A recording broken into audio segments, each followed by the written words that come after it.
আলহামদুলিল্লাহ আমরা ৮ নম্বর পর্বে ৮ নম্বর মাখরাজ শিখব ইনশাআল্লাহ। জিহ্বার আগার কিনারা, সামনের উপরে, এক পাশের দাঁতের মাড়ির সঙ্গে লাগাইয়া, লাম, লাম এত বড় করবে না, লাম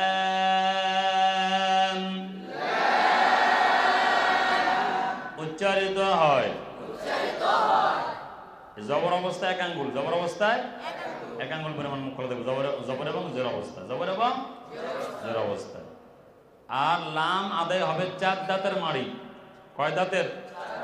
4 দাঁতের মাড়ির সাথে যে সংলগ্ন তালু আছে, বলেন দাহিক, নাব, রবাইয়া, সানিয়া।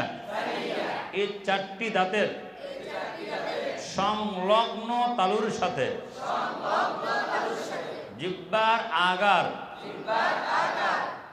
কিনারা লাগাইয়া লাম উচ্চারিত হয়। মনে থাকবে? লা, লা, লি, লু। এই লা জবর অবস্থায়, জের অবস্থায় কয় আঙ্গুল? এবং জের অবস্থায় নিচের মাড়ি নিচের দিকে চেপে থাকবে। লি, লু, লালিলু, লালিলু। আবার লাম একসঙ্গে 2 দিক দিয়ে উচ্চারণ করা যায়। 8টি দাঁতের মাড়ি হয়। তাহলে কয়টি দাঁতের মাড়ি হবে বলেন? ডান বাম উভয় মিলে। লা, লি, লু। জিহ্বা আগা কিনারা, এই যে আগা কিনারা, এই যে লা, লি, লু, লালিলু, লালিলু, লালিলু, লা আল,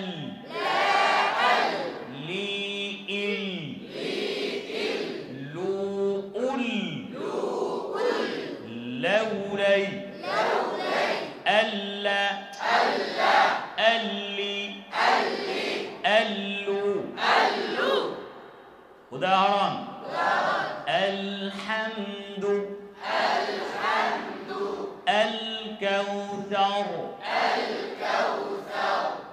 লালা, লা ইলাহা ইল্লাহু,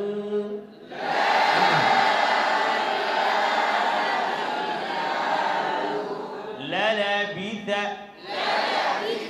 লালাবিসা, আলিফ লাম মিম।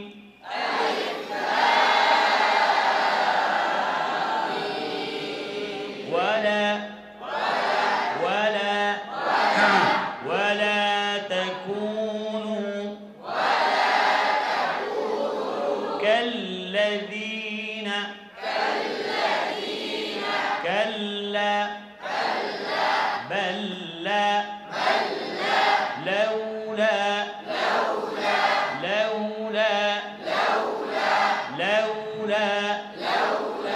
لا لا، لا لا، ولولا، فلولا। মনে থাকবে? ولا تلبسوا، ولا تلبسوا، تلبسوا، মনে রাখেন। বিসমিল্লাহ, আউযু বিল্লাহ, আলহামদুলিল্লাহ,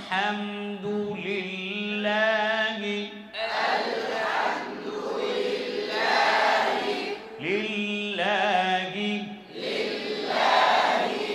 মুখ এক আঙ্গুল হলে সুন্দর করে জবরের সময়। লিল্লাহি,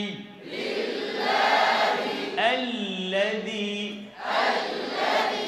আল্লাযী, ওয়াইলুল লিকুল্লি, ওয়াইলুল